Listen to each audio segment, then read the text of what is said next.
First event is the compulsory event. The compulsory event consists of 4 heats: an acro heat, a pyramid heat, a toss heat, and a tumbling heat. These skills for the compulsory event represent the basic skills of the sport of acrobatics and tumbling. In this event, each team will execute the same skills for direct comparison. Each heat begins with a starting value of 10, and the officials will be looking for execution, body positions, and stability of structures.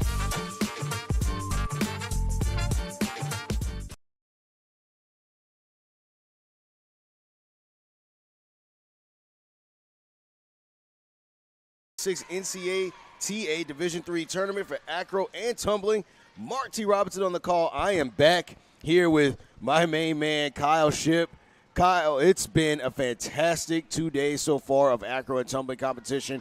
Right now, we're right into the compulsory event, but can you talk to us a little bit about, where these teams stand and kind of where we're at right now? Because we've been all over the place, but we've been enjoying the competition. Yes, we're in day 2 now of the NCAA tournament. So you may have noticed Stevenson and Calvin going to be competing against each other once again. It's because these two teams don't have a team event based on their team size. They don't have enough ladies to put on the floor for the team event, but they do qualify to be able to be here, and so they're going to compete against each other. They did yesterday, and they're doing it again today. And yesterday, Stevenson took a 112 to 108 victory, largely on the strength. I say largely, actually completely on the strength of their compulsory, as they came out with a 7-point victory or 7-point lead from the compulsory event and won by 4 points. As Calvin is going to chip back throughout the meet, but we're going to see how Calvin handles this. If they just do a little bit better than they did yesterday, they're definitely going to have a better setup, try and split this doubleheader, if you will, between these two teams. Absolutely. Well, Stevenson, the Mustangs, just finished competing, and so now we await for Calvin University. On the floor for the Mustangs for Stevenson was Allison Ozamak, Jordan Brock, Elise Gasker, Leah Murphy, Daisy Fernandez, Clara Cashion, Layla Warwick, and Valentina Lamaro. So they just finished competing there, and I got to tell you, it has been it's been a fantastic week. It's been very competitive. The matchups that I'm looking forward to here as a team that we have yet to see. I know we're jumping the gun just a little bit, but just want to give the audience a little bit of a sneak preview here. Wisconsin Concordia will be competing next. Didn't get a chance to see them yesterday, but they're going to be taking on a number 3 Trine. So that's a matchup that I'm looking forward to seeing for sure. Yeah, that's the 2 versus 3, which is what you kind of expect when you come into this competition. And Concordia, Wisconsin is going to be fresh. Trine's got a couple of injuries. They're going to have to deal with an ACL injury to one of their main bases, as they're going to make a bunch of adjustments. They did on the fly yesterday against ETBU, and boy, whenever Portco went down, I kind of felt that maybe ETBU had it. And Trine just answered everything. I'm really excited about that. Yes, sir. Yes, sir. And now Calvin University is back out onto the mats, or I say back out there because this is their second time competing, like we said, against the Mustangs. But the Knights have Anna Mae Barber, or at least she should be out there. Ashlyn Stonick, Rebecca Helen Prince, Addison Metten, Marissa Jackson, Ayla Yee, Aaron Letkins, Sasha Coleman, and Addison Winsamias. So here we are here for the Knights. As right now, they're starting off with a much better acro than they had yesterday. Good sign, as pretty stable, a little bit of wobble, but very stable largely. Yeah. And especially compared to yesterday, this is a great start getting into those positions. Now we're going to see the final element of this acro. They're just going to go straight up, as they're going to hang on to it, and they're actually going to get almost into the arabesque. They get one, almost don't get the second, but a really great job. You can see the coaching staff really excited, and you can see how excited the Knights are. That was not a great start for them yesterday, and today they're going to come back and answer, and they are, boy, thrilled on the mat, and as they should be. To see improvement from day 1 to day 2 is as exciting to see improvement from the beginning of the season to the end. Absolutely, and again, they looked more sharp, and like you said, I mean, it was only, a 4.5 point victory. So, I mean, it wouldn't take some major tweaks on their part, just a little bit of, sharpening here and there, and it could be the difference in the entire match, or at least to our eyes as we're looking up here. Well, it absolutely could. I mean, in the compulsory, everyone typically starts out with a 10.0. If you can do all of the movements, you get a 10.0. It gives the judges and it gives the viewers an opportunity to see everyone throughout the entire nation at all levels doing the same skills as a baseline. And here we have both of these teams. There's going to be mostly 8.0 start values with one 10.0 from Stevenson. They're going to do that here in just a moment with the pyramid. But the compulsory is a look at the rest of the competition. It's kind of a microcosm of the rest of it. And what you are supposed to do is dictated to you. The rest of the competition, you're going to be able to choose what skills you do as long as they meet certain requirements. But this is a great chance for us to see it. There won't be many other opportunities to see Stevenson. They're going to go and they're going to do an element. And then Calvin's going to answer with the exact same element, and we can literally just compare apples to apples right in front of our eyes. Absolutely. And so, I one of the things coming in, once we knew that these two teams were going to be competing again, is what specific adjustments Calvin University was going to make. And so that'll be interesting to see throughout where they make their adjustments, where they kind of retool things. So Stevenson, the Mustangs are right back here for the pyramid now with a 10.0 start value. With Daisy Fernandez, Miss Do It All, right? Miss in the Do middle, It All, yeah. in the middle. She's going to tumble. She's going to base. She's going to be a middle base. You're going to see her all over the place. And she's going to lock in those lats. It's a really nice-looking straddle as going to go with that front rotation over, big smiles. And a nice job. You hear how excited they are. We talked about it yesterday throughout the day. Is you don't have to listen to us up in the booth. If you have any ability to hear down on the floor, the reaction from the ladies is going to tell you if it was a good event or not. Yeah, absolutely. I mean, you definitely don't have to just listen to us for sure. It's definitely going to be telling the way the teams are celebrating. But the Mustangs just finished up. Pretty solid. Not a lot of movement there. Great job on the dismount as well. That's something that, at least for me, three things that I always kind of look for here in those types of events is the middle base, the mount, the dismount, or those three things. So once you kind of see the way that they're kind of execute those things, it's really, at that point, I just leave it up to the judges for the little minute details of things for sure. Absolutely, and in a judging sport, that's really the only way you can do it. But you have really hit on something I think that's really good for viewers to understand is if you start to know where you're supposed to look. Like you said, the middle base in a pyramid, it's easy just to look at the top, but you look at the middle base. The middle base is going to show you where is their movement, where are the lines straight. They're also going to show you the strength that's going on in the movement. The bottom base's job is to try and stay as still as possible and eliminate movement. The top, their job is to allow the middle base to make most of the adjustments and just be really strong. And so if you watch that and then you watch the dismount, like you said, you really start to understand and be able to enjoy watching the sport a little better because I think as we are experiencing and learning, it's a growing sport. It's been around for 13 years. And people not knowing how to watch, you just kind of look at this and you're trying to take it all in at once. Yeah, absolutely. Yeah, trying to just kind of figure out, oh, well, did they fall or did they not? That's right. So the more you get into the sport, the more you'll be able to recognize certain things as the Knights now have taken to the mat. And really important here, pyramid they struggled with yesterday, just getting into position. They've got two on the floor. You're supposed to have two for this. So Stevenson's going to get hit. They could do the full element, but they couldn't necessarily have enough people on the floor. Here they're not going to do the full element. They don't go into the straddle, but they're just going to get into the pyramid position. They're going to go with that front flip off and have a nice solid landing, just trying to make sure that they're getting the points for the positioning, maybe not the completion of the element.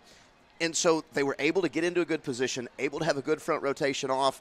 Where is that going to fall in as far as judging with Stevenson not having enough ladies on the floor but could complete the full element versus Calvin having enough, having two pyramids but not completing the element? You may come out 50-50 and then everybody scores the same and it moves on to the toss, which is really big. Yesterday it was a big struggle for Calvin, and watching them earlier today in warm-ups, they were really struggling with the toss, especially when you start to look at your toss with, I believe they made an adjustment as Ayla Yee was the top yesterday. I think there was going to be an adjustment. Anime Barber is one of those that is being tossed. We're going to see when they come out. I believe it was number 5, actually, Marissa Jackson, a freshman, and it will be. So it'll be Barber and Jackson are going to be the tops. And it's going to be interesting. They were struggling. They're going to go with a front flip. They were struggling on the catch just a little bit, and they had a difficult time yesterday. If they can come out and have a solid toss, doesn't have to be amazing, just solid. Like you said, they were down 7 coming out of compulsory, and they closed it back to 4.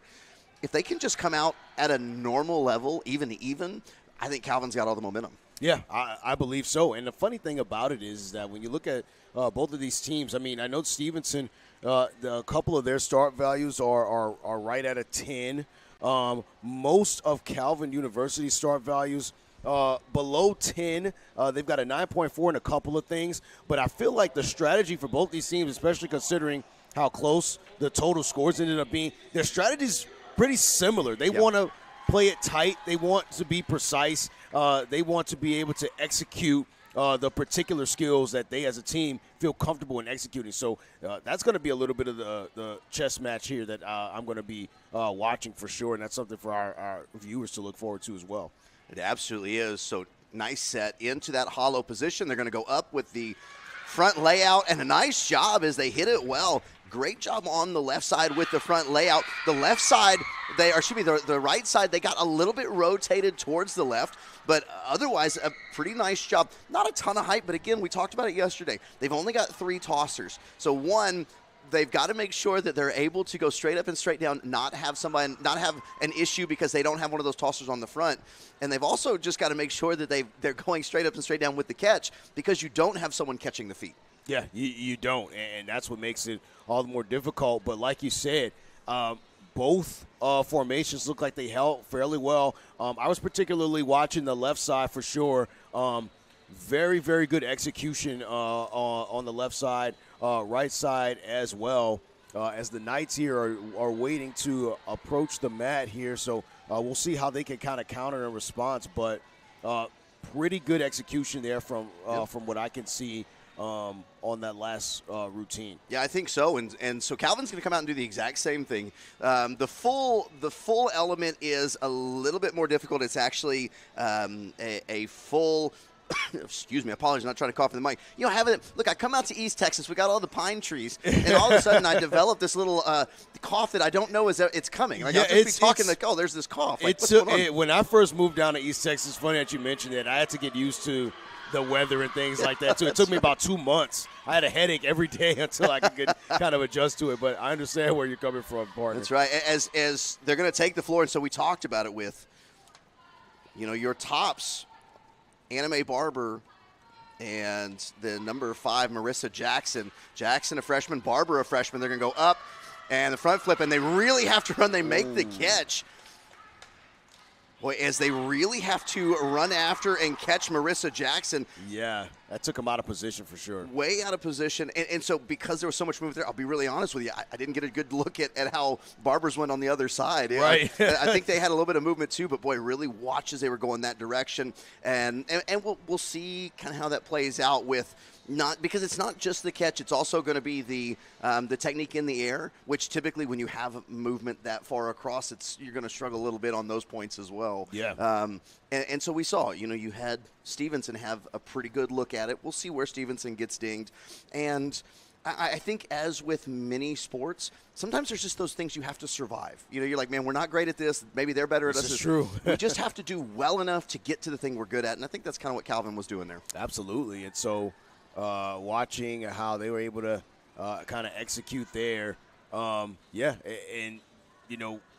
kind of on the last toss on the catch, taking the team a little bit out of position there. We'll see how much of an impact that has on their scores.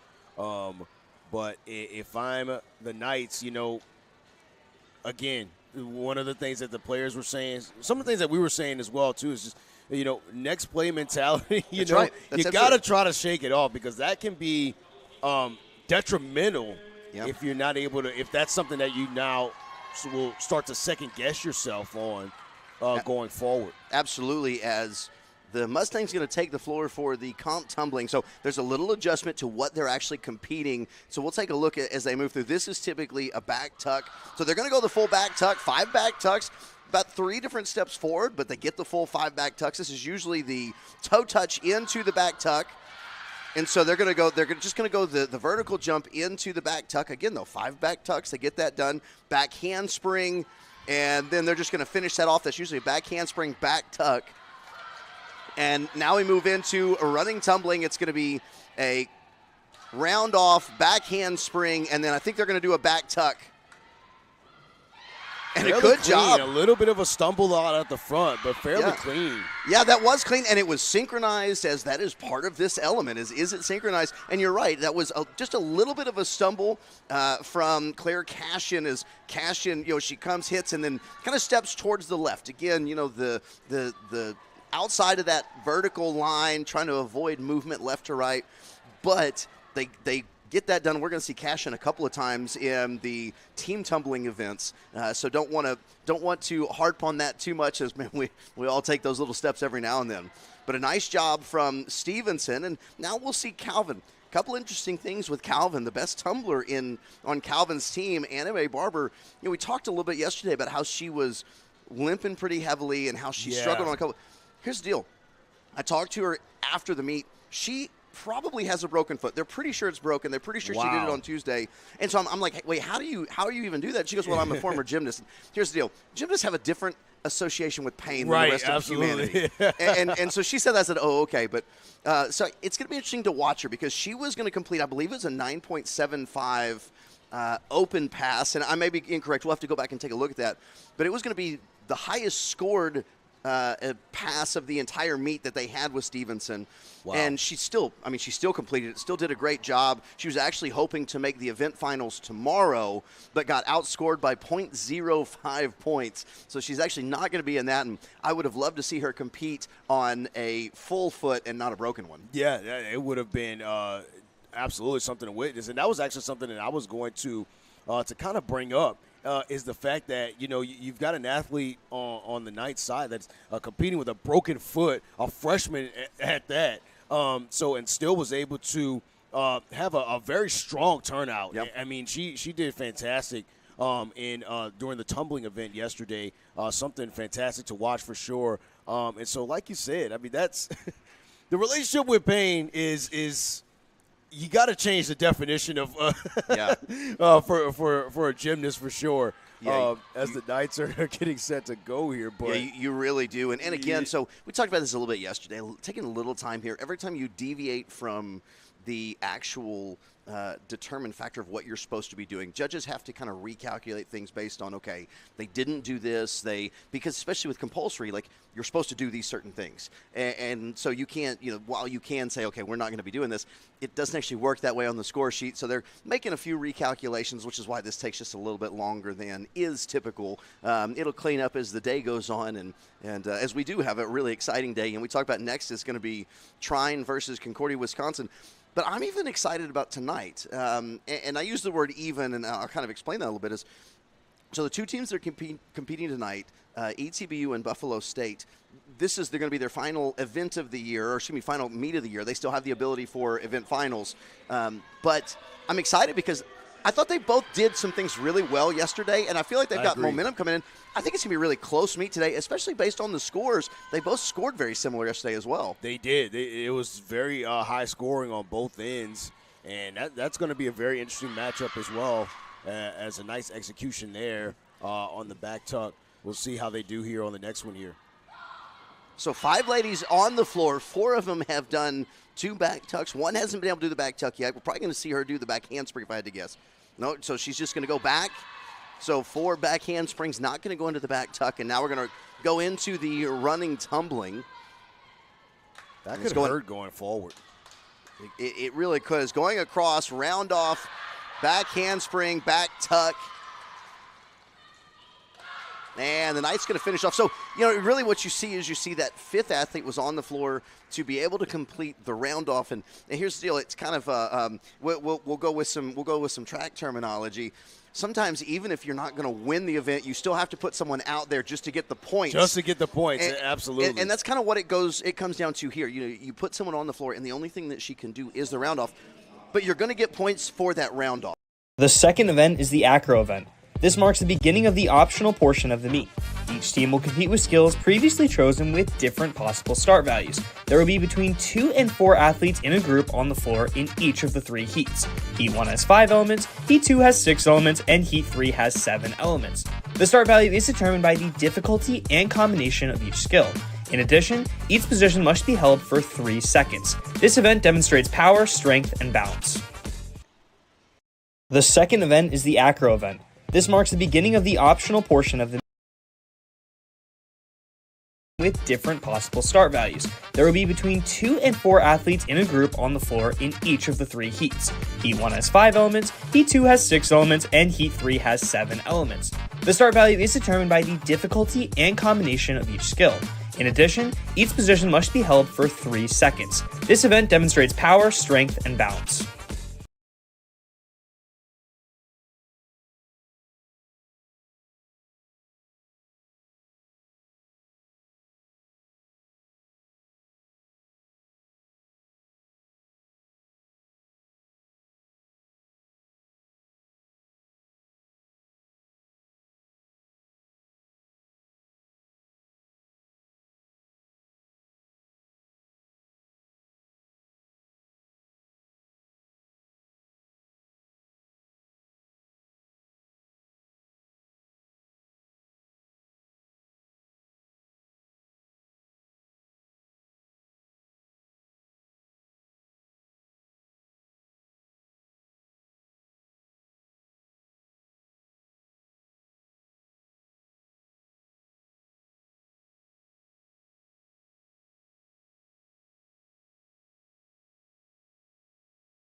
We are back here on the ETV Plus Network, and the compulsory event is complete in the acro portion there. The Mustangs get a 6.575, while the Knights get a 5.65. In the pyramid, the Mustangs score 6.75, 5.225 for the Knights.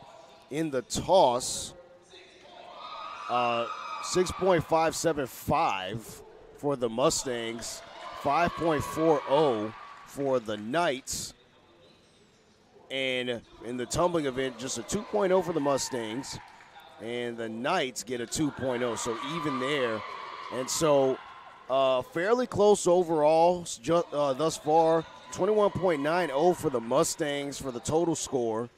18.275, so very similar to yesterday right now, Kyle. Yeah, it's similar, but 4 points better for Calvin. And so still down, but, you know, they climbed back and they made up 4 of those 7 points by the end of the meet.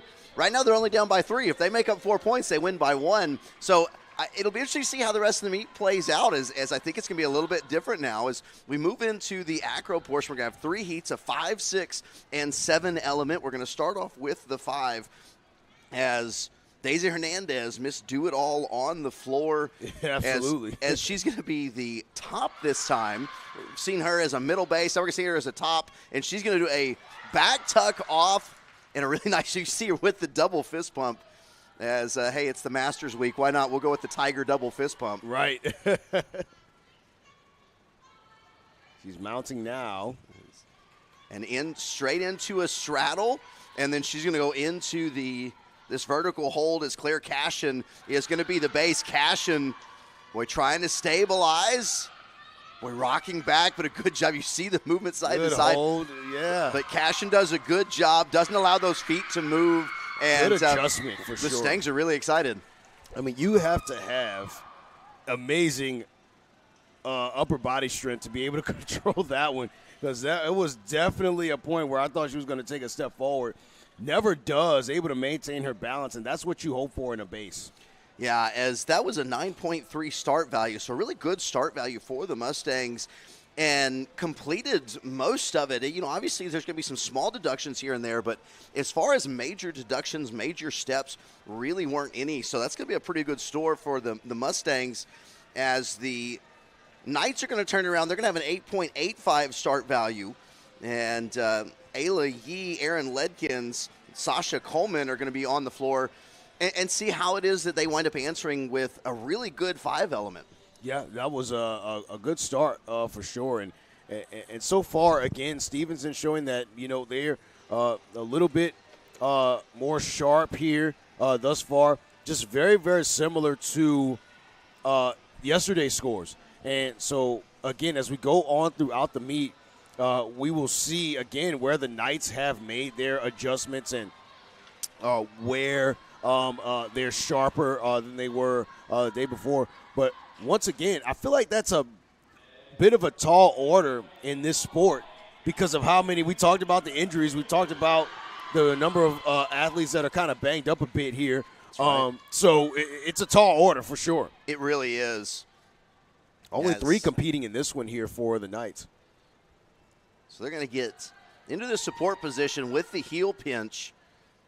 You're going to have the drop off. Okay, so I was wondering if they were going to do the back tuck or just drop. So they're just going to go straight to the drop off and then into this rear mount position. That's going to be Yee. That's going to go back. And so you have the top goes immediately to being a base. Got to be impressed with that. A really nice straddle. Trying to get those toes as high as she can into this inverted support, and really quickly gets the legs up. A nice job. That's a nice hold. And a nice position. You see, boy, she closes off those hips a little bit as she starts to come down. But a nice job from the Knights as a good answer, an 8.85 start value, and we'll kind of see how many points they're able to pull out of that. As yeah, it was a pretty good hold. I mean, it is a little bit of movement, but not much from the legs for sure. But quickly getting into it, able to hold it for a time, and then coming out of it for sure. So we'll see. Fairly close. I think the Mustangs, though, were a little bit sharper on theirs, and a lot of that has to do with they have more athletes participating in that Heat 1.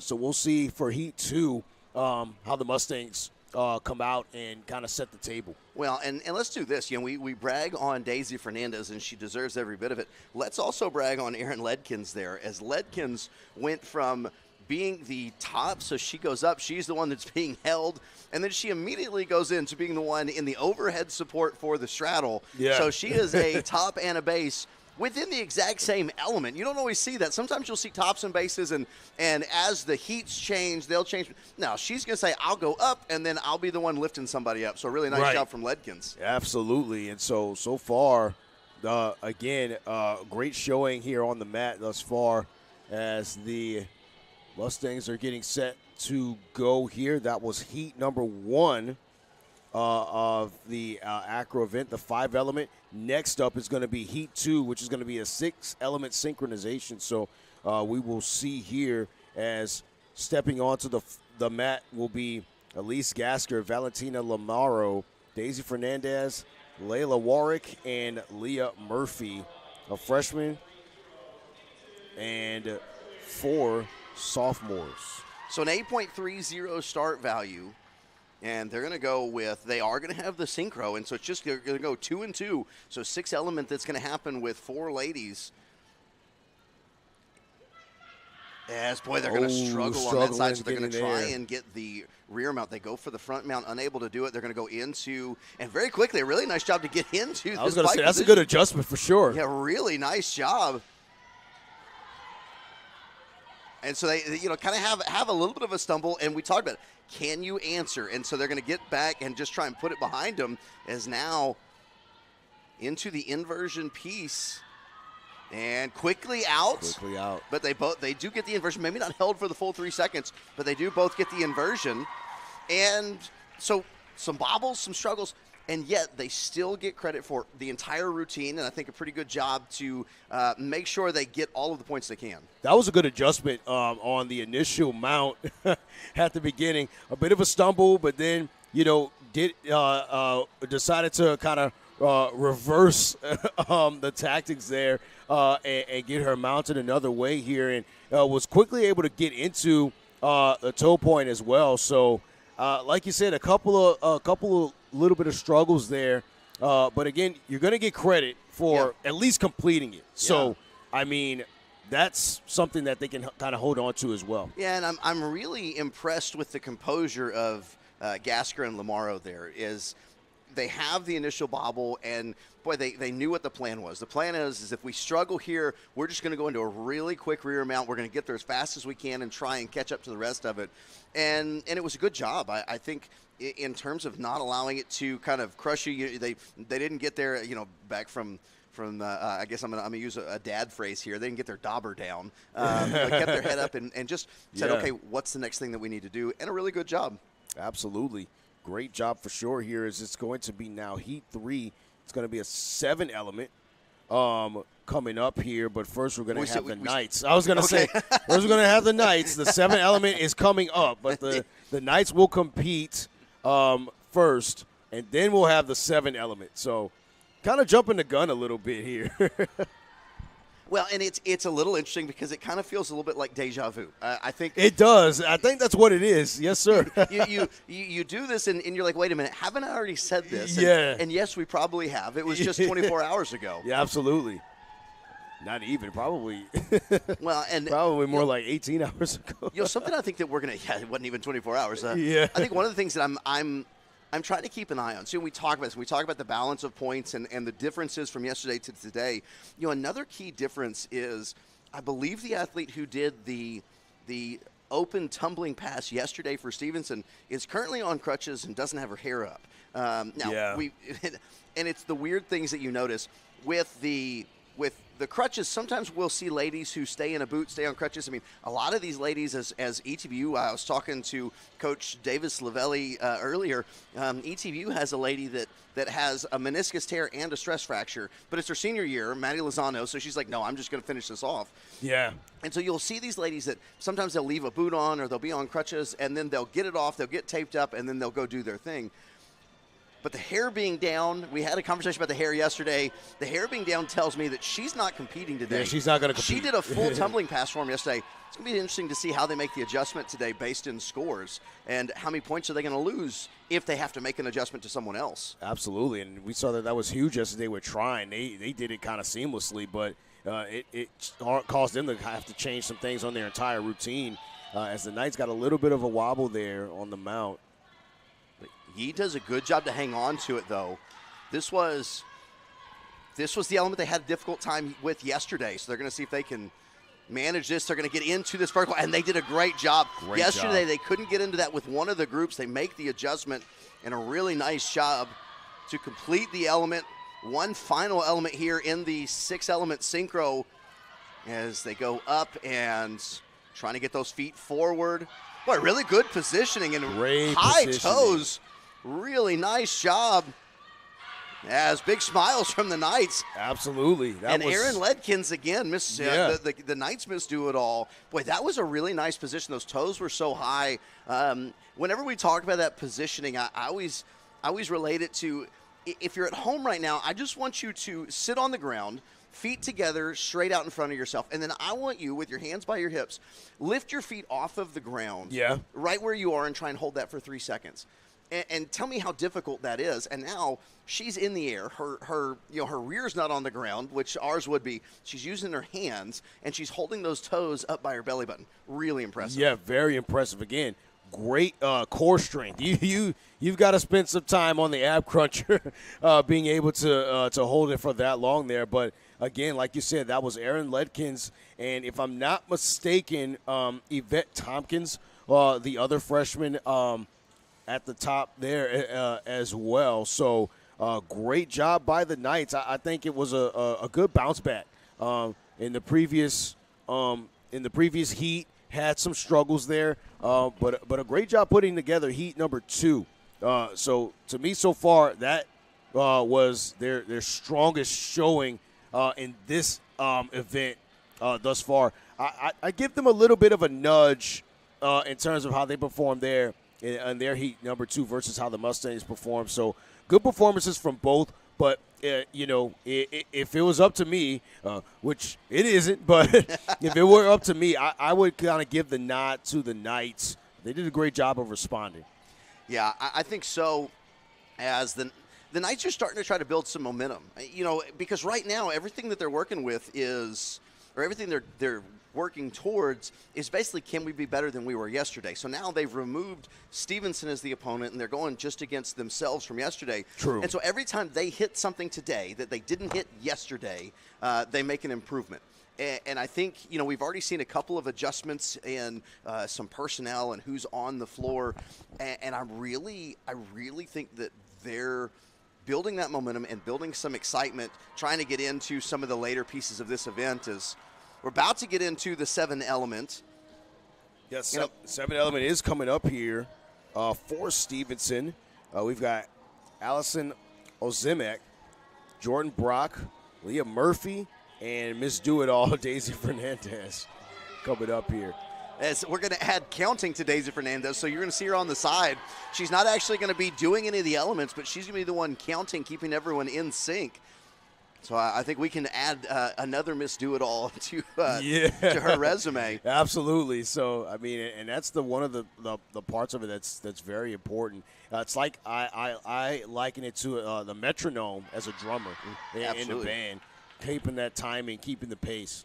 A half round, hang on to it, and a nice job. So Brock does a good job, sits back on those heels on the half round, now into the toe pinch, as looks like they're going to go into a press. So the press up, hanging on to it. Boy, some extra steps, she comes down. Oh, boy. So they're going to try, and again, see, you see them all take a deep breath. A nice job from those ladies taking a deep breath, saying, okay, we still have another element that we need to complete, so let's reset. Straight up into the extension. Fighting that lean back, trying to lean forward and get those toes up into the inversion. Boy, can she get there? Trying to use those. A little bit of a struggle there. Straight up. And down quickly. So a little bit of a struggle there. And you saw, too, as they get in and they go there in that support inversion. She puts those feet on her hands, and she's trying to kick off a little bit. And it is, you have that bobble, and they go into the press, a step forward and then a drop, and everyone tries to reset, but I appreciate that they're trying to take those deep breaths, and sometimes it's just hard. It's very hard. You have a disappointment, but also not only do you have a disappointment, the moment that you are in the zone, I think we've all been there, the moment you're in the zone and then something wildly shakes you out of the zone, it's hard just to jump right back into the zone. It's very hard. Yeah, it's like you got to build up that momentum that you worked so hard throughout the contest to try to build for sure. But a little bit of a stumble there, but a good opportunity, though, for the Knights to try to capitalize on that. Because, again, I think they had a very strong heat, too. Let's see how they do here in the 7 element in response to the Mustangs. Yeah, and it's going to be interesting. So there's mostly freshmen on the floor for the Knights in Barber, Winsemius, Metten, and Helen Prince, as we're going to get a chance to see. So Winsemius is going to be the counter. So mainly it's going to be Barber, Metten, and Helen Prince. Actually, you know what? That shows that the hyphen is between Rebecca Helen. So I think her last name is just Prince. So it's Rebecca Helen is her first name, and Prince is the last name. Trying to learn this as we go. I apologize if I messed that up before, guys. But you see the 4 ladies coming onto the floor with some smiles and excitement here in the 7 element. So, to break it down, I know it sounds self-explanatory, but if you don't know what it means, then it could be Chinese for all that you care. So the 5, 6, and 7 element are named because there's 5 elements in the acro element, there's 6 elements, and then there's 7 elements in these different heats. 7 elements meaning the walk-in might be 1. If they do a half round, that could be 2. The half round is where the athlete on top is going to get popped up and spun around. An inversion where they drop into an inversion is 3. And as you go, you've got to put together 7 elements, and that becomes a long time to continue to piece together these elements. One, because you have the same 45 seconds. I think that was one of the things that the Mustangs ran out of time in the last element. everybody, you have the same 45 seconds, whether it be 5, 6, or 7 element. Yeah. So there has to be this clock running in your head of, okay, can't take too long to move into the next element. Yeah, absolutely. And like you said, the clock is up there, and they ran out of time, and that's something that you don't see very, very often, but it can be a factor and something to consider, which, again, goes back to how important and intricate details are to this particular sport. Yeah, they really are, because you have two athletes that are on top of each other. You wind up, everybody has to be working in sync. And the moment one of you isn't working in sync, the entire machine is broken. Absolutely. As a really nice mount from Barber. Barber's going to go with the tuck, and a nice job on the tuck as she has a little bit of a lean to the left, but it's still a nice job into the rear mount, and they're going to go with the inverted position. Each acro is going to have an inverted element to it. And keep in mind, Anna Marie Barber is doing this on potentially a broken foot. Yeah. So that back tuck off. And how about this hold? Look at that. That was super That's beautiful solid. balance. Great balance. Great strength on the base for sure. Boy, Excellent showing for Kelvin. That was a great showing for Calvin. Boy, with the back tuck and then the inversion. And the inversion from, you'll forgive me, I wasn't looking to see if that was Metten or Prince that was the base on the inversion. That was really awesome. It was enjoyable to watch. Absolutely. Very enjoyable to watch for sure. But that ends the acro event for us. We're going to get you guys ready for the pyramid that's coming up next. So we're going to give you a quick sneak preview of what that looks like for those of you who are just joining us. Mark T. Robinson, Kyle Shipp on the call. We'll be right back here in about 30 seconds or so stay tuned. Third event is the pyramid event. The pyramid event will be the final event in the first half. In the pyramid event, athletes will build 3 layers in a structure. The start value of each heat is determined by the difficulty and the combination of the entry, structure, and dismount. The pyramid event has 3 different heats with different requirements for each heat. Heat 1 must be an inversion, Heat 2 must be synchronized, and Heat 3 is an open heat. 2 key things the officials will be looking out for are the position of the top and the stability of the structure.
We are back here on the ETV Plus Network. So the Acro event, the scores are just about in here. 8.25 in the 5 element for the Mustangs, 7.125 for the Knights, 3.425 for the Mustangs in the 6 element, 5.60 for the Knights, 4.80 for the Mustangs. The Knights, 7.25.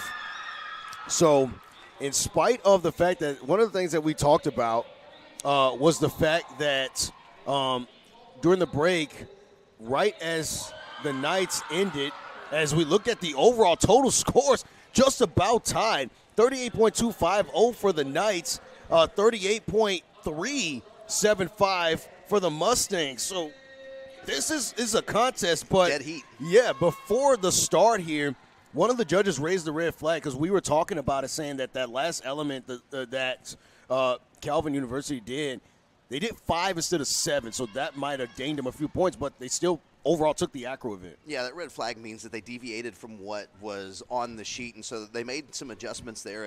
But it shows how good the 5 element was, the fact that they only got a couple of points counted off, despite doing it basically not what they were supposed to do. Is now they're going to go. So this is the inverted element.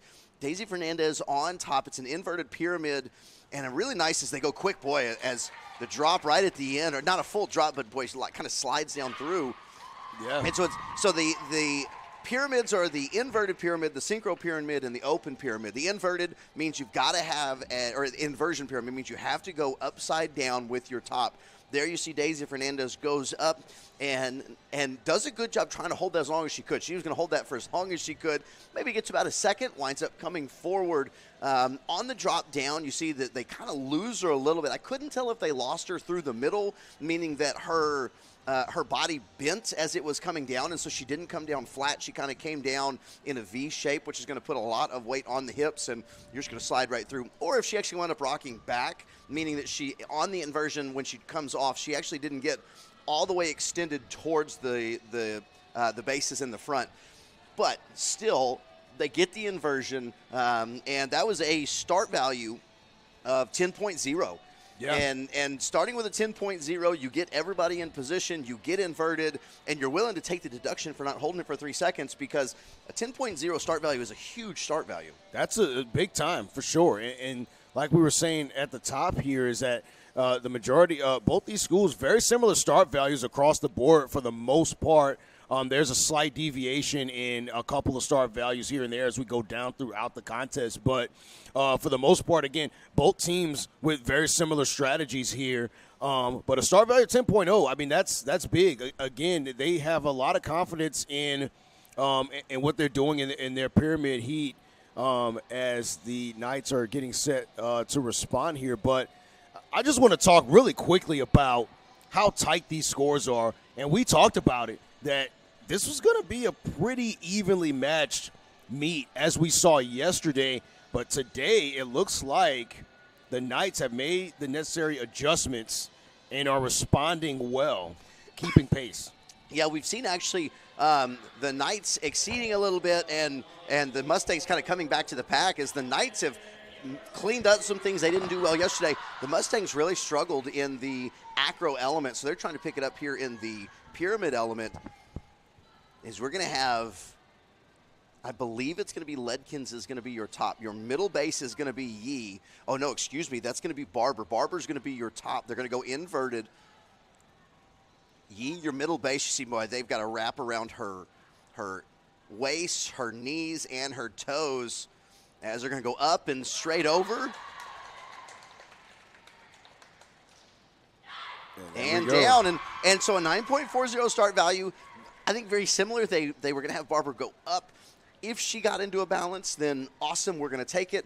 But plan is let's go ahead. You get up, a nice slow rotation over the top, and we get the points for what it is that we have completed. And so I think for both of those teams, got to call that a win. Yeah, and pretty clean. One of the things I did notice is that Anna Barber was getting a little bit of help as she was coming off the mat from one of her teammates. So obviously still nursing that foot there, but still incredible to see that she's out here giving it all for her team right now. That's the resilience that we talked about yesterday. Yeah, it really is. And, we noticed it as she was doing the back tuck on the acro element. Comes off the floor, and that was huge that they do that because it was a 7.25, and that winds up propelling them to take the victory in the acro element and almost dead heat on the meet total. But we saw her go over and kind of have to sit down. We've talked about the foot, and she's going to play a big role. She is in almost every tumbling event that they do. I think they have her in the duo, trio, and quad, and then she's going to do her own pass. And her own pass is a huge point scorer. Big time. And so if she winds up having to have some struggles because she's still dealing with that foot, even though they're making up a lot of ground now, are they going to lose ground where they made up ground yesterday? Yeah, that's going to be something to watch for sure, because that's something that we did talk about is the fact that there's a lot riding on her once we get to that part of the event here, as the Mustangs are now beginning their Heat 2 here of the pyramid. See how they can kind of set the tone here. So a little bit of a misnomer, 9.5 start value, but this is supposed to be a synchro. Again, they don't have enough ladies for a synchro, so they've just got one pyramid out there. So we're going to get dinged just for having half the element. But they go into a straddle, try to get those knees straight. A good job, solid in the bases. As that front layout off and down. Good job with one of the pyramids. So the Knights, or excuse me, the Mustangs again with a nice job. Yeah, really, really nice job. Very, very precise. I like the fact that, they were able to get into the mount fairly quickly, fairly efficiently, come down fairly efficiently. Unfortunately for them, I think they would have done fairly well, but like you said, going to be dinged for not having a second pyramid out there, unfortunately. Yeah, and you're right, unfortunately, because it was a pretty clean pyramid. Yeah. I think that was part of it, is it looked nice. There wasn't a lot of movement side to side. There wasn't a lot of issues on the dismount with that front layout. Everything looked really good, and would love to see, there was a few more ladies on the side or hurt from Stevenson than there were yesterday. And quite frankly, I cannot for the life of me remember if they had two pyramids or one in the 6-element synchro yesterday. So I don't know if maybe some of the injuries forced them to cut it down or if that's how they competed it yesterday. But it was a nice-looking pyramid. Man, they're 3 levels high. They had a great straddle. Was really fighting to try to make sure she got those toes high enough. Did a good job with that. And then the front rotation off with Daisy Fernandez as your middle base. Everything looked really solid. Absolutely. And so, again, waiting for the Knights' response. But I got to tell you, I'm really excited about what Calvin University has done so far here today, as they're going to have their entire team out there for their synchronization pyramid here in Heat 2. And so that can only bode well for them, picking up on points where the Mustangs kind of left on the table. That's right. As Barber and Ledkins are going to be your tops, Yee and Metten are your middle bases. They're going to go around, and they're just going to go straight with the toss off. And so again, kind of they say we're going to do what it is that we know we can accomplish, and we're going to get into these pyramids. So they're going to get the benefit of getting 2 pyramids on the floor. They go with just the front layout off, so they're not really getting into a position at the top of the pyramid for either a straddle or an inversion. But the points are what you're going for. And again, when it's a game of points and it's a game of judging, you say, man, if I could make it look beautiful, awesome. But what's going to get me the points? What's going to get me the benefit of having something on the floor? And like you said, the entire team ran out there to make sure they got it. Yeah, absolutely. And so now the question is, will that cancel out and end up making the scoring fairly even for them? Because the Mustangs, as we said, didn't have that second pyramid out there for the synchronization, which, that's a dock in points. And then Calvin University had the second pyramid, but no really positioning at the top of the pyramid. So then it ends up kind of evening all out at the end of the day. Yeah, and so really as we kind of move forward through this, it's still kind of a dead heat in my mind. Now, we talked about it, not judges, and so I'm not the one putting the points together. But even at this point, because when you start to look at it, you start to look at where people have gained and lost points, right now, as long as there's no major falls or drops, it's going to be really hard to go out there and pull a 4 where the other team pulls a 7 and you gain 3 points. I mean, we're talking about gaining tenths of points. Really, that means that as we go into the tumbling event, we're probably going to wind up being a very close dead heat because we're a dead heat right now. And where we lost points yesterday and some of the points that we saw today were drops and falls, those types of things. Not a lot of room for that right now. And here's the thing, too, is that neither team is competing in the team event. So Right. then that could be that's going to be the culmination for both these teams. The tumbling event is an area that I believe that Calvin University is really going to try to really put it away if this comes down to, fairly even points. And I would lean towards, the Knights kind of taking that one if everything goes according to plan, that is. So the open pyramid, the teams are allowed to put their best pyramid on the floor. They're going to go with the back bend pyramid. Daisy Fernandez is going to be your middle base and getting into position up top. She's going to try and get through as she does. Boy, seeing Fernandez fighting, you can see her. You can see the face. She's fighting it.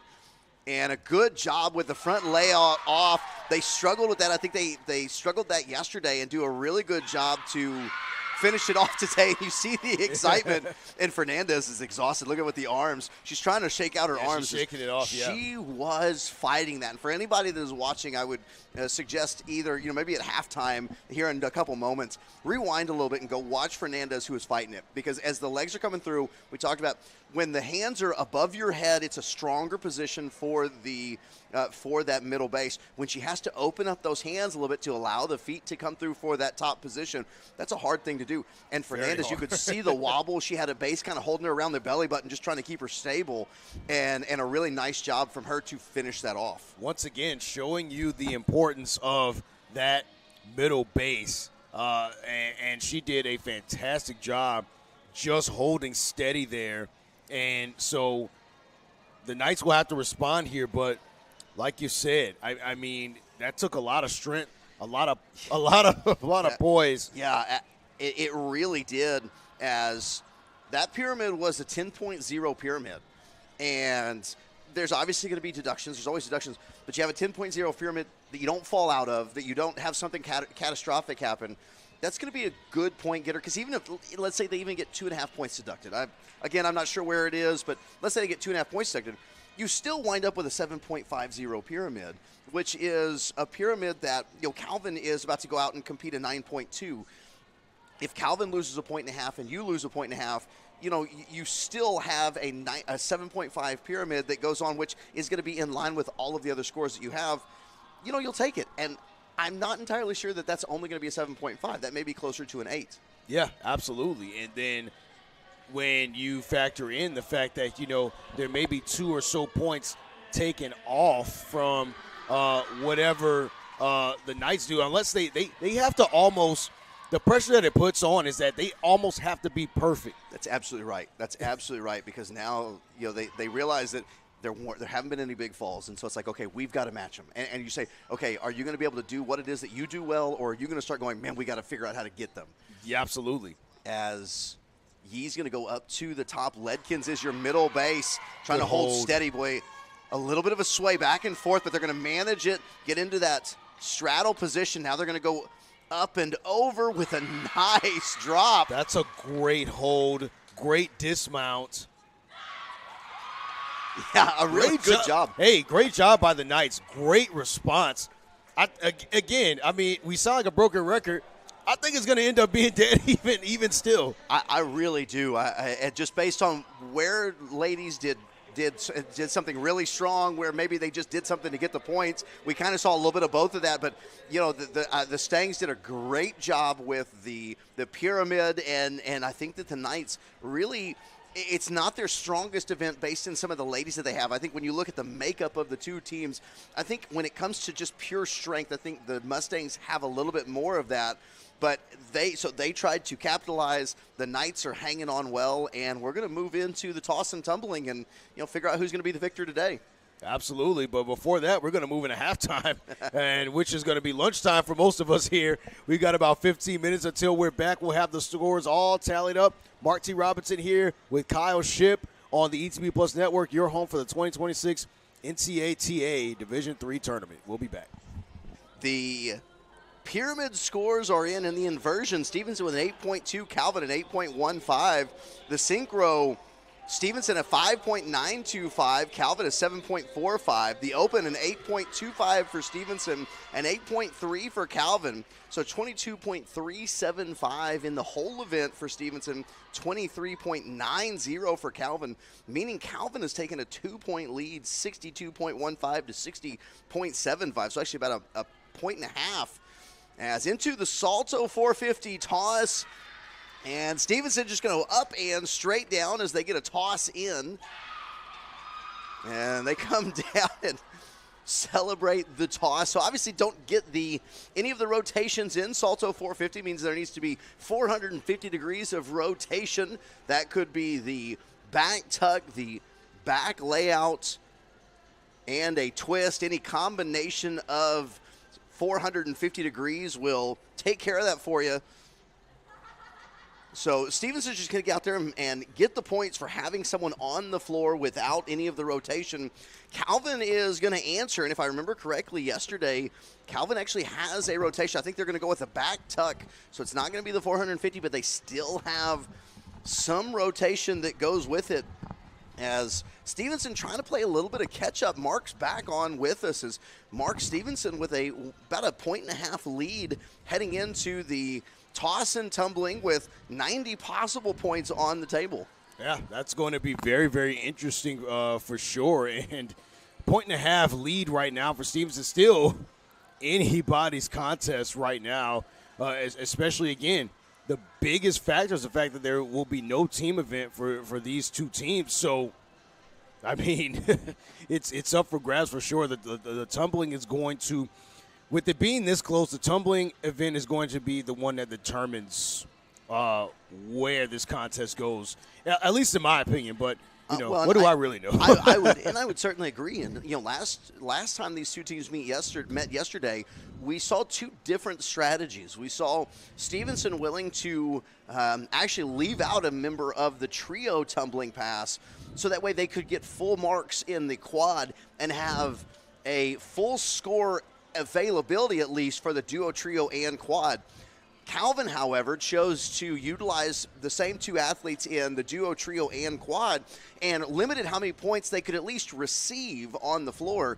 We're going to see if maybe they have a change. I saw the duo tumbling pass going, and they left Anime Barber out of that, maybe trying to save Anime Barber with that foot for her big pass at the end. Yeah, that would be key for the Knights for sure. As they take to the mat for Heat 1. Yeah, as Barber is going to be your top. So 4 tossers, the 450 Salto. Don't think that Calvin is going to get the full 450, but I believe they're going to get 360 here as Barber down and up. They go with that back tuck, and a good back tuck as she goes straight up and straight down. That's a great landing. That's a really, really good landing for sure. It was an 8.8 start value there for the Knights. 8.8 start value. Decent height on the toss, but I think the landing, the catch, and the fact that there was not a whole lot of movement from the bases was critical. I think so. It looked precise. It looked very precise, and I thought that was a great job. As we're going to move into the synchronized toss, and what we've seen to this point is Calvin's not going to be able to put a synchronized team on the floor, so probably just going to have one toss that, as we saw with the synchronized pyramid, is going to limit their ability to get those points. They got I believe it was a 5.25 on the 9.5 possible synchronized pyramid. Going to have something kind of similar on this toss, as Calvin has the ability to put out 2. We saw that yesterday. They're going to put out 2 teams on the floor. They're going to do the same thing you just saw with the back tuck, but they're going to do it with 2 different groups. Absolutely, and so we'll see here if that bodes well, as the Mustangs are getting set to take the mat here for Heat number 2. Again, Jordan Brock, Daisy Fernandez, Elise Gasker, Leah Murphy, Valentina Lamaro, Allison Ozamek, Layla Warwick, and Claire Cashin. So it is going to be. So it looks like they have it listed to have 2 full groups. And so it'll be interesting to see if they're going to go, with the 3 bases and 1 tosser and get the 2 full groups in. And again, here I go. We always think that. Yeah, anytime I we make a could jump prediction the about gun. something, I wind up jumping the gun, and it's like, oh, great, that was a lot of wasted oxygen. That's all right. I mean, I got you sitting at around 40% correct. So. Hey, man, there are guys in the Hall of Fame that batted far less than 400. So yeah, exactly. You're in pretty good shape. So 2 groups going to be coming out. And it's exactly what you said. It's going to be 3 bases and one at the top. Last time they went with this front rotation, the front layout, they're going to do the exact same thing. So the front layout, so a little bit different in the height. A nice directional toss on the right side. On the left had a lot more height, but also had a little bit of over rotation towards that left side as she came down.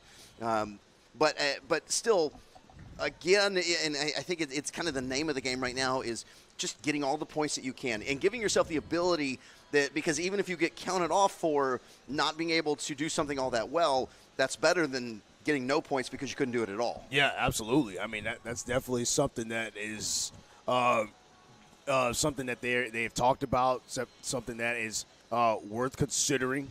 I mean, anytime you're in a competition like this, you are going to want to take points wherever you can get them. So even if you can't complete the full routine, you field a team out there and you get whatever points you can get, especially when you're looking at a team across from you that may have even less athletes than you. That's a point of the competition that you can always capitalize on. Absolutely. As we're going to take a look, the thing that we saw in the compulsory event with the toss was that they struggled on the left side to complete the full toss, that they kind of had to go running after their athlete. And so are they going to have that again? Or are they going to be able to clean it up and really nail that front rotation on the toss? Be interesting to see here and it's probably something that's on their minds. It's something they've probably already talked about. They said, okay, here's how we're going to fix that. Here's how we're going to clean it up. They're obviously not just going to be like, well, let's hope. Right. College athletes here, trying to do it is, hey, we've got Ayla Yee doing some push-ups on the side. Making sure the guns are ready. That's right. Ayla Yee doesn't do push-ups. She pushes the earth away from herself. That sounds like one of those Chuck Norris. That's absolutely a Chuck Norris. So 2 groups coming out. Anna Mae Barber, your top on one side, and Marissa Jackson, your top on the left. So they're going to give you a good view as you're looking at it from the side. You're going to get to see the up and down rotation. And looking for them to go up in the same spot and come down. Already a little bit of forward lean from Jackson as she's going to get launched forward, makes the count. They all go down. So Barber goes up and down in the same spot. Jackson goes down, and as Yee is a little bit slow to get up, is she going to be okay walking off? She seems okay as she's walking off. That's unfortunate there. Yeah. As it looks like Jackson wound up. Yee kind of, I think, caught most of Jackson as Yee's going over, and she's got a little bit of a limp now. I think she got hit right in the stomach, knocked the wind out of her. Yeah, she's definitely got the wind knocked out of her for sure. Yeah, but, we kind of saw it. I pointed out at the very beginning is that Jackson was already, even as they were set, was already leaning forward. So, you could kind of see that coming, that forward launch coming. And I'm trying to keep an eye on Yee, as Yee right now is really holding her side. I think she got hit really hard on the side. Yeah, she's definitely shaking up a bit here. Hopefully that doesn't, end up playing a role in the future here, because they still got the third heat and they still got the tumbling, which will culminate. And here's the deal. Duo, Ayla Yee. Trio, Ayla Yee. Quad, Ayla Yee. 6-element, Ayla Yee. So they've already had to make an adjustment due to injury on one side. Hopefully Ayla is going to be okay, as she's going to be heavily involved in the tumbling. Very heavily involved for sure. I mean, that's an athlete you cannot afford to lose, especially at this point here in the tournament. You're trying to fight your way back in off of a very narrow, tough loss yesterday. So we'll see how they can respond here. But again, resilience, That's been the name of the game. Yeah, I mean, when we talk about how tough these athletes are. Yee's still kind of walking around, still holding her side, kind of right up on kind of that hip bone, right at the top of that pelvis. Now here's the deal: is Yee is an athlete, and me, it would be hard for you to get to that area to take a shot to it because there's enough padding and love handle. You're just gonna slip right off of that. But Yee, I could definitely see, as someone's coming down, if she kind of gets rotated and comes right down on the outside of that hip, well, that could be really painful. Yeah, that could very. Yee's still moving slow, but trying to shake it off. Is into the open toss now for Stevenson. And again, 3 tossers. Brock is going to be your top. We're going to see what toss they compete here. So the 2 get set, 1 underneath. And the front layout, a good front layout. So the feet for the bases stay where they are. We get lean with the hips to the other side. So a small deduction for the lean, but not an extra step, which is a larger deduction. And a good front layout on the toss that started off with a value of 8.65. Yeah, I was gonna say that's a very good execution there from Stevenson. I mean, everything looked good. The landing was great. The catch was great. So not a whole lot of points, at least from what I can see, lost there from the Mustangs. Puts more pressure there on Calvin University there, the Knights. Let's see if they are able to kind of respond here. Yeah, I think it does. And with this, it looks like Marissa Jackson is going to be the top in this toss as well. So we talk about being able to let the past go and move on to the future. Boy, they just completely fell. You've got Yee, who came down a little bit lame, Jackson, who had a little bit of a struggle, and they're going to come back out onto the mat again and try and take this. It's going to be Ayla Yee, Sasha Coleman, Jillian Impey, Masha Meknevich, and Marissa Jackson. So Coleman is going to be your counter. And I had to make sure I got Meknevich in there. She was talking to me yesterday. She was so excited that I got her name right. Meknevich. Got it. Absolutely. And I'm going to be keeping my eye on Ayla Yee because, obviously we just talked about it, getting shaken up off after that last kind of fall there. So we'll see if she can kind of, shake it off and and you can have it not hinder her. She's still trying to shake it off. She's still rubbing that spot a little bit. So they're going to go up and see if Jackson can put this out of her mind. And let's take a look. In the set position, is she going to be vertical or, because you can have a little bit of that hollow position where those shoulders are a little bit far forward, but you don't want to have that lean forward. Shoulders a little bit more back this time. You're going to go up, forward, and they make the catch on the front layout. So it was very similar to the toss that Stevenson did. Yeah. Not a ton of height and kind of closes off the body a lot. Doesn't really get it back open all the way. I'm really happy. So right now, a big hug for the back base, as that was number 12, Sasha Coleman, and boy, giving her a big hug is I think she might have caught the top of the head to her face. And so, yeah, absolutely. And so everything again looked pretty good, but I think that the judges were kind of looking at the landing. It took the entire formation kind of out of position in order for them to make the catch. So possibly some points deducted there. But overall, fairly close. I think the Mustangs, after that, have a little bit more of an edge. So it's going to come down to the tumbling for the Knights to really make a difference. I think it's a dead heat going into the tumbling event. Okay, we'll see how that goes here.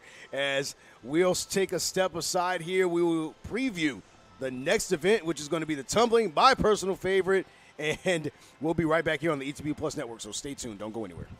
Event is the tumbling event. This event has 6 heats. The first 3 are synchronized group tumbling passes, a duo, trio, and quad tumbling pass. The last 3 are individual tumbling passes. The start value of each heat are determined by the difficulty and combination of skills in each heat. Officials will be looking for body position, continuity of skills, and technique in each skill.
We are back here on the ETV Plus Network, and so far, the scores are in from the toss event. 5.775 from the Mustangs, 7.775 from the Knights, 7.025 in the synchronized event for the Mustangs, 4.825 from the Knights, 7.025 in the open for the Mustangs, 5.7 for the Knights. Total score 19.825 from the Mustangs, 18.30 from the Knights. So just as I kind of thought, it kind of pulled away a little bit more here. 80.575 is the total for the Mustangs.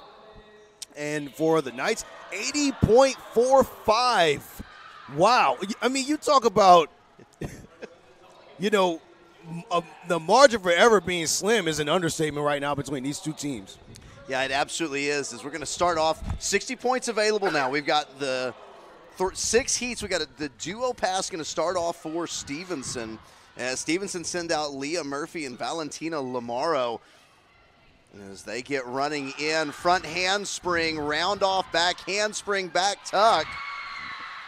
A little off on the timing a bit.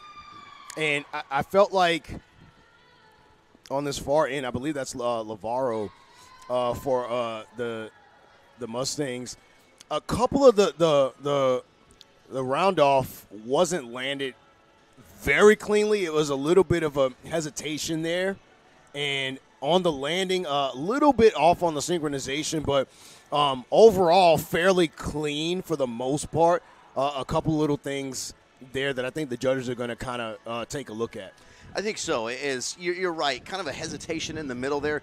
Typically, sometimes you see that where if your foot hits and it doesn't stay flat, it kind of bounces off that mat. Right. You kind of have that wobble, and it slows you down. And so it does. It kind of creates that separation. And those two athletes were those two athletes are different sizes. And so you talk about, with the round off and the back handspring, just trying to get that in sync is difficult anyway. Yeah.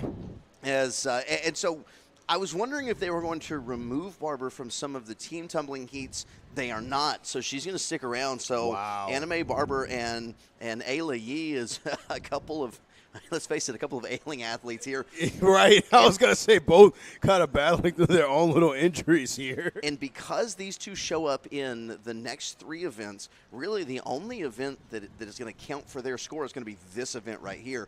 So they really need a massive score to try and earn some points, because after this with the trio and the quad, their scores aren't going to count, because in the team passes you can't duplicate athletes, and it really shows your depth.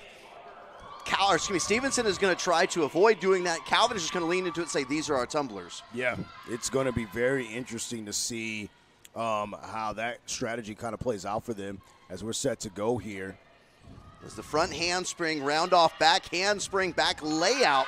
So similar as what you saw from Stevenson, but they add the back layout, and I think they really did a great job there. They did a great job. Good timing, as well as those are a couple of really quality tumblers as well. So I think they really did what they needed to do in terms of gaining a lot of ground in that pass. Now we move on to the trio, though. And we talked about last time with the trio, Stevenson's only going to have 2 ladies on the floor. They're going to try and have a full grouping in the quad, and in the trio, they're just going to have 2. Those 2 are going to be Elise Gasker and Allison Ozimek. Ozimek, the only senior on this roster, as everyone else is freshmen and sophomores. And I mean, boy, while we have just a couple of moments, we've seen some of the things that these freshmen and sophomores have done for Stevenson. Really got to be impressed and excited for the future, as they've got some great bases. They've done some amazing work and have really shown some moxie here in the national championship tournament. With only graduating 1, if they can bring most of their ladies back, I think they've got a good shot at next year. Yeah, they have a great shot at next year, and that's all you can hope for here as a coaching staff, is that you've got some athletes coming back here to kind of continue the program's tradition and what you guys are trying to build. And so we'll see Stevenson here as they look to take to the mat and see how they can respond. And going back to what you were saying, though, about the Knights, again, I think that both Yee and Barber, clean finishes, clean routine overall. Yeah. So it's going to be tough for the Mustangs, I think, to put any pressure on the Knights as far as the tumbling aspect goes to things. Yeah, I think so. As Ozamek and Gasker are going to get starting at different places, but as long as they're in sync, that's all that matters. Round off back handspring, back layout. Good synchronization. And a good synchronization, absolutely. So, and you can see how excited they are as they come skipping off hand in hand and set up a good. So they're going to lose points for not having that third, but it is. We turn it over, and now the only person that actually is going to be on the floor that is earning points is going to be number 9, Aaron Ledkins, and then they're going to turn it over to the quad, and they're going to have the same 3 go out, and they're just going to add Addison Metten. So we'll see here, and while it's nice to watch all 3 of them, the biggest one that we're going to be watching is going to be number 9 right in the middle. Yeah, number 9 in the middle for sure. Got Barber lined up on our left side here, and Yee as well. So it's going to be critical here. I really truly believe that this is where, if everything goes according to plan, the Knights are going to start to pull away. I think they're going to have an edge here. They've got a trio, whereas the Mustangs, only 2 competitors in that last heat for them. So I think it's going to be tough for the Mustangs to try to overcome what the Knights are going to do here. Yeah, the only problem that you really run into is at some point you kind of run into a 2.0 score because you have so many people on the floor that basically don't count. And so right now, on the floor, the only one who actually is going to count, because she's the only one who's allowed to be on the floor. I mean, not that they're kicking anybody off, but in terms of counting towards points, is going to be Ledkins. And so this is true. What you actually had is you had a duo that was supposed to be a trio, but both ladies are going to get points. Here, only Ledkins does. Wow. And so I think it's really going to come down to how clean can they be when it comes to the individual passes, because these next 2 passes are going to be really limited based on who's on the floor. We'll see how it goes here as the Knights are getting in a position here. So round off back handspring, back layout, what we just saw. 1 hop from Ledkins, otherwise a nice pass. Very nice pass. And I don't want to, I've kind of been talking about this. I don't want to harp too much because from what it looks like is the 4 ladies that can tumble are tumbling for Calvin. We saw it when they had the compulsory tumbling. They had 5 ladies on the floor. 4 of them were doing the tumbling. 1 of them did the round off, and that was the only thing she did. So I think what's going on, they say, look, we only got 4 ladies that can tumble, so we're just going to do that, and we'll take the points where we get them. Just riding them into the sunset for sure. Absolutely. And right now, again, I still think at the end of the day, they're going to gain a bit of an advantage, especially once we start getting down to more of the individual, the aerial, the 6 element, the open, is where they're going to really start to kind of pull away here, because you've got your 3 best tumblers in those events in Anna Mae Barber, Ella Yee, and Aaron Ledkins. So, I mean, that's, to me, those 3 events right there is what's going to determine what happens between these 2 teams. And you really look at the points, and you look at the way that the points are going to play out. In the individual tumbling, Calvin's going to go an 8.6, 7.5, 7.25, and Stevenson is going to go 7.25, 6.75, and an 8. And so really the open is the only chance that Stevenson has to maybe gain points on Calvin. And because I'm not all that worried about Ledkins, I'm not all that worried about Yee. I'm a little bit worried about Barber just because of how often she's having to go and sit down after she goes through these passes. I mean, boy, going through and doing all of these passes on that foot, if she can nail a really nice pass in her aerial, because she's going to do duo, she's going to do trio, she's going to do quad, then she's got to do aerial. There's not a lot of time to breathe after that. But if she can nail that, it's going to be really hard for Stevenson to make any sort of a comeback in that. Absolutely. So we'll see here as they've got their quad lined up here. And so we'll see how everybody's starting in a diagonal line. Yeah, I was going to say, everybody's all staggered, so it's like hard to see who's actually going here. A little bit of a tumble there on the far left side. As a round off back handspring back tuck. A start value of 6.75, and we had a couple of extra hops on the far side from the camera. Yeah, that was from number 1, Claire Cashian. Again, another freshman for the Mustangs. So A little out of sync there, but And we'll see a very similar pass from Cashian when it comes to I say a similar pass, but we're going to have the round off full. So it'll be the back layout with a full twist as the open pass, so that she's going to do the very last element of Stevenson's season with that 8.0, possibly needing a really good score to try and propel them to victory. yeah, As the quad yeah. sets up and for the Knights. And again, the person to really be watching, how does she perform this, is going to be Addison Metten. Metten, the freshman that's on the far side. So the 4 tumblers for Calvin are on the floor. The nearest one is going to be Barber. The furthest is Metten. So Metten getting set here, and as you said, Metten, Yee on the floor as well, along with Ledkins and Barber. So, And from this, I want to see how Metten does, and I want to see Barber just come out of this healthy enough to be able to compete her aerial.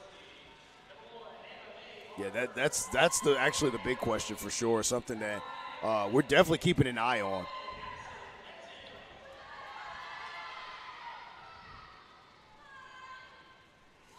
So I think it's going to be a relatively short routine as they're starting already. Round off. And I watched Metten go down, so I didn't see if they did a back handspring into the back tuck. I think it was going to be a round off back handspring back tuck. Metten goes with the round off as she plants to go into the back handspring. Boy, she just she took a tumble. And here's the deal: she's looking at that hand. I'm wondering if she's got an issue with her hand. So she goes to the handspring, and I think the pain in her hand kind of caused her to collapse. She gets down, and so she doesn't get all the way onto the full foot. She kind of lands, has to rush those hands down, or should we rush the feet to the ground, and doesn't have time to explode. And quite frankly, if they did a back handspring, I'm not sure that she would be excited about exploding back onto the hand. Right, absolutely. And so, yeah, if she's got a wrist or a hand injury there, that's going to definitely be some cause for concern. And the big reason why was not able to quite land that back handspring very cleanly. So again, as soon as I saw that she took a bit of a fall there, I knew something wasn't right about the takeoff there. So hopefully she's okay. Yeah, hopefully she's okay. And I'm wondering if they knew about that and they were just trying to get through it, because she's kind of over on the wall. There are a few athletes that are checking on her, but nobody's going to look at her like, hey, what just happened? So I'm thinking they probably knew that was going to happen. At the end of a season, we're starting to see a lot of these injuries creeping up. I don't want to continue to beat that horse into the ground, but I mean, we're seeing these injuries, and they're just trying to make it through and be as healthy as possible. And when you have small teams, that happens, because you don't really have the ability to sub someone out. You don't have the ability to sit somebody out for a meet because they've got a little bit of a ding when you've only got 4 tumblers. This is true. Yeah, and that becomes much more critical. This is why depth is one of those things that is so important in this sport. I mean, it's important in almost every sport, but particularly acro, because I mean, it takes chemistry, timing, the repetitions of the routine here, as we've got the aerial to start things off. That's going to be Catherine King for Stevenson here. Yeah, she's going to go That's a very clean finish. Round off, back handspring, back tuck. And King, the freshman, job. A 6.75 start value for Stevenson, as a little bit of an adjustment from the sheet that we had. So they make the adjustment. King goes out and hits it well. We'll see how the judges reward a 6.75 start value. And at the corner of the mat, and we've been talking about it all day. This is the one we've been waiting for sure. We've been talking about it, and now Anime Barber is going to step up, as she's got that hurt foot, and she's going to have right in the middle, she's going to come out of I believe it's going to be a front punch that she's going to come out of, and when she hits, she's going to be all the weight on that one hurt foot. If she can come out of it and move into the rest of the event, we saw it last time. She was able to finish off the event and get into her back handsprings. Is she going to be able to really push through that foot right now? Yeah, that's going to be the big question going forward for sure. But we will see how things pan out for her. Definitely something that we're going to be keeping our eyes on as one feel- of their coaches got a bunch of ice bags right. all That's right. ready to go. Yeah. That's how you know it's the end of the year. That's right. Well, and they know this is going to be her last event. As soon as she comes off, they're going to put an ice bag on her as they're getting it ready. And I find myself being very nervous sitting here watching this. I was going to say, same here. As the judges are taking a little bit of time, making the adjustments to that last pass that they need to adjust. And Barbara is just kind of locked in the zone and kind of at times when she thinks that maybe they were about to start and they don't, she kind of turns around and walks back and resets. Is all these guys, the part of it is they get into these routines, as they get into the routine of, okay, I'm going to take this much time to do this, and then I'm going to be ready to go. And you see her kind of walking back and forth. At the moment, she kind of looks like when the tiger is at the zoo walking back and forth, and I know they're looking at me like I'm lunch. Right. That's what it looks like Barbara's looking like right now. Right, absolutely. So Barbara's going to start from that far corner, come running in. Back handspring with the full, and then back handsprings and a full. And a nice finish. job as Barbara on that foot. She's going to come limping off. And a great job. Oh, That's my a great goodness. job. Fantastic finish. You wouldn't know that there's anything wrong with her foot. Yeah, the way she was able to execute that. That's just a great job. Yeah, she seems she's to be walking fine, but you can see there's a little bit of a limp. A little bit of a limp, and she's kind of holding back tears. I think after that, because now it's the relief. It's the relief that, okay, everything is done. My day is done. I don't know if she qualified for any of the individuals yesterday, or it should be for tomorrow. The qualifications would have happened yesterday for tomorrow. So, it's just like, hey, okay, I can kind of release all that tension that I'm trying to block out that pain with. Yeah, absolutely. And so, again, it was fantastic. I think she did just as well today as she did yesterday. Pretty much the same. Yeah. Maybe a little bit of a quicker finish, because I remember her going almost all the way to the end of the mat, if I'm not mistaken, on yesterday's routine. Yeah. And today I think a little bit of a shorter finish. I think a lot of it had to do with the fact that because of that foot for Barber. So another fantastic job, though. Absolutely great job. And so now we're going to move into the sixth element, and it's exactly what it sounds like. It's 6 elements of a tumbling pass, and going to be Valentina Lamaro. So Lamaro is going to start from the far corner and run in. As Lamaro with a 6.75 start value runs in, front handspring, round off, back handspring, back handspring, back handspring, back tuck. Several Tumbles steps right there forward, at the end yeah. as she tries not to fall forward. But a good job is, Good execution on it. The finish was a little bit shaky, but the overall execution was really good. Good bounce back from the start during the duo heat, for sure. It really was. And so a nice job as she finishes that off at, and like I said, a 6.75 start value, a little bit low as Ayla Yee now going to try and answer, and he's going to answer with an 8.0 pass. So, again, it's the numbers game, and it's the numbers game that we can talk about, but we don't actually know about it until they put it up on the scoreboard. Right. It is a 6.5 or 6.75 start value. Everything looked pretty good.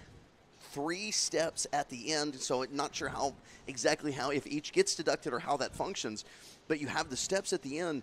But now you have Ayla Yee with an 8.0 start value, so she's already got a 1.25 on you. Yeah. If she can do this cleanly, boy, again, like we talked about the points that were unavailable to Calvin because they just didn't have enough tumblers. Mm-hmm. This is where they can make it up, and I think this is where right now I think Stevenson has the lead just based on how many points they got during the team events. But with 2 passes left in individual, if Yee can nail this, I think the next tumbling pass determines who's going to win this meet.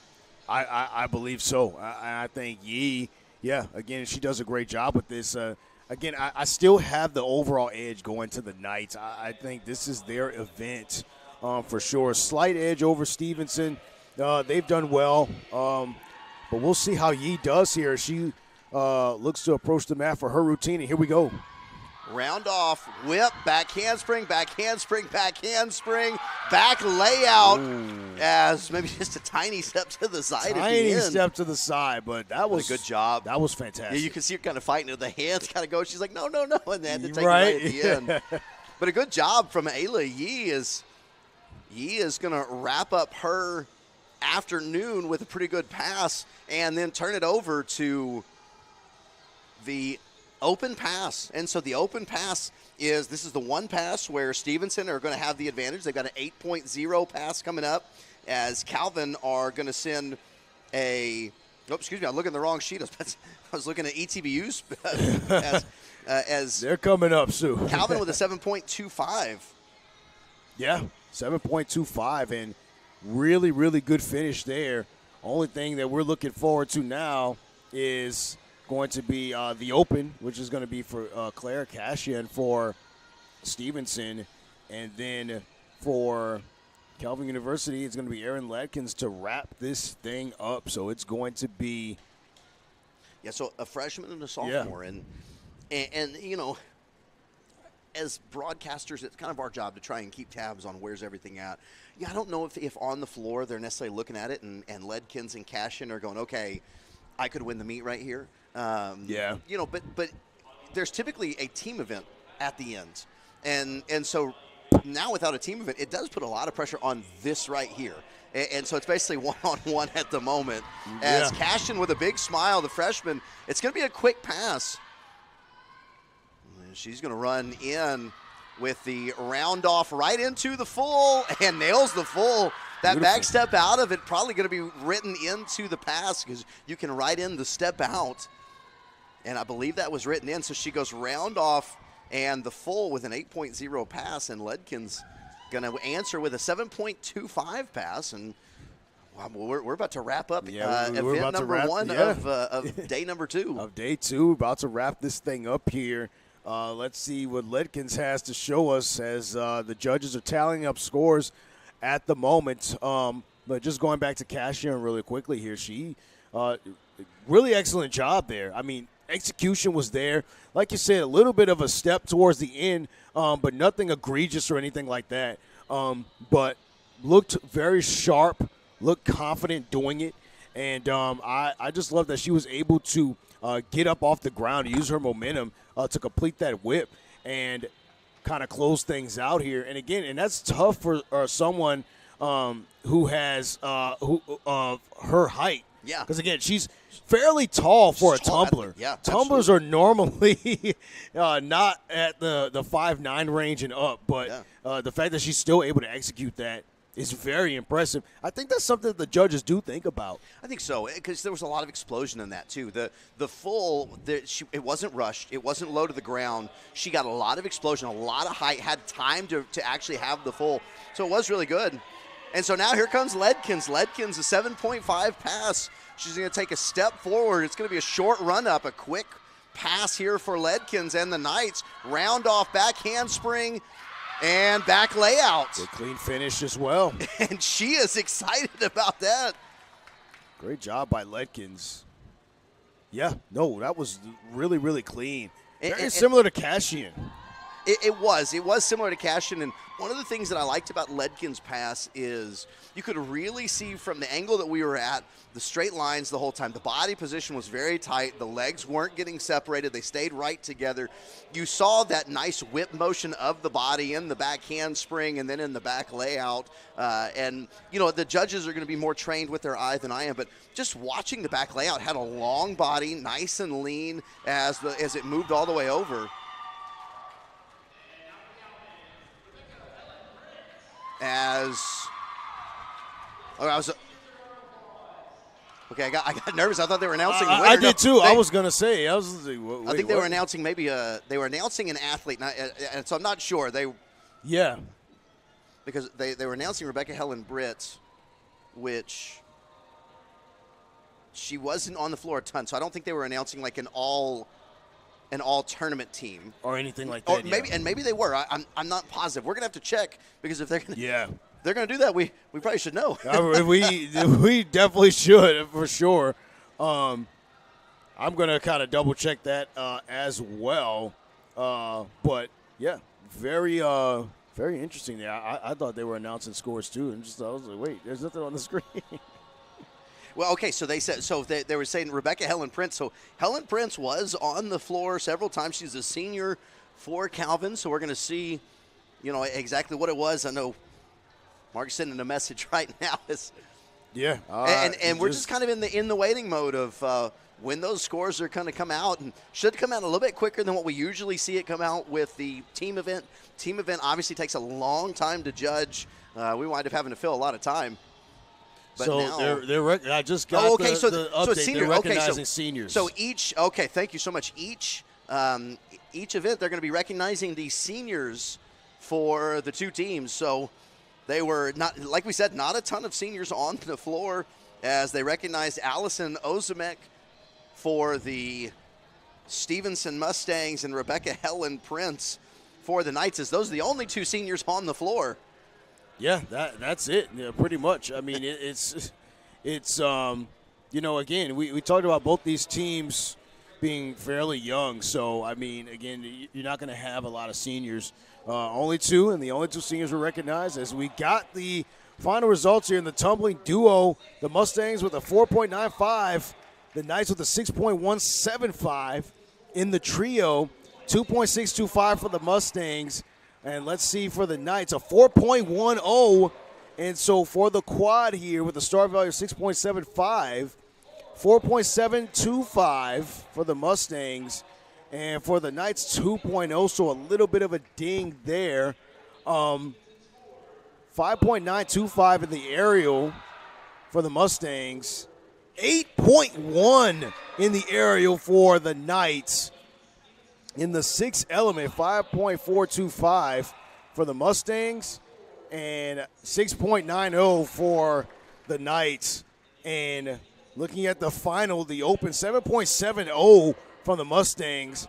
For the Knights, 6.65, so a little bit of a stumble there. Total points, Mustangs 31.350, and the Knights 33.925. And as we're looking at the total team scores, 111.925 for the Mustangs. And the Knights, I think they got this one. 114.375. The Knights win it in the rematch. And like I said, like we have been saying, that tumbling event made all the difference. It absolutely did. They were literally in a dead heat coming in. 3 points go to to Calvin, and a really nice job. So yesterday, Stevenson takes the victory. Today, Calvin takes the victory, and boy, it seems like everybody's really happy and excited with their performances. Another really high score for each of these teams. I don't think either set their high score, but boy, to get near your high score in the final event of your season is, boy, a good feeling and a good way to go into the offseason. Yeah, great way to go into the offseason for sure. And just kind of looking at the way that both these teams performed. If you look at the final scores, even for today, fairly close to what they were yesterday. Calvin had a 108 6-point difference today at a 114.3. And for the Mustangs, they scored a 112 yesterday. They lost maybe, I want to say, like a 0.8 points or something like that, because it was a little over 112. They get a 111.9, so not much of a difference there.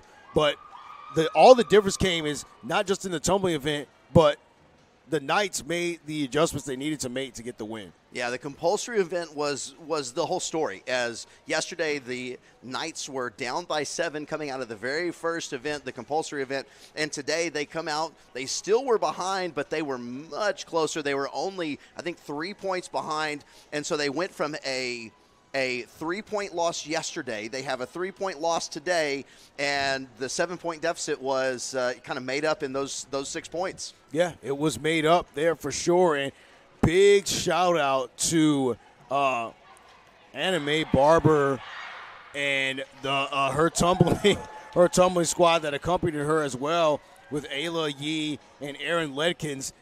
They took this thing home, and they did a fantastic job here. And so, great start to the day. I got to tell you, like we were kind of saying in between, Kyle, off the air, I feel like this matchup was more exciting than yesterday's because we had some expectations here coming into it. Yeah, I think actually knowing what we were looking at and knowing, like, hey, who's going to make the adjustments, knowing some of the backgrounds. You know, it's one of the things that I really love about calling sports is one, you can do the job just watching the sport and talking about the sport. But when you get to know the people, when you get to listen and talk to them, when you've got some people that you're actually rooting for down on the floor, it really makes this a lot more exciting. And so the opportunity to kind of hear some of the stories yesterday, see it play out today was a lot of fun. Absolutely. Well, we're going to step aside here, and we are going to get set for match number 2. That's going to be the number 2 seeded Concordia, Wisconsin, will be taking on Trine University, winners from yesterday's match. So we'll be back here on the E2B Plus Network here. Mark T. Robinson and Kyle Shipp, your host on the broadcast. So don't go anywhere, folks.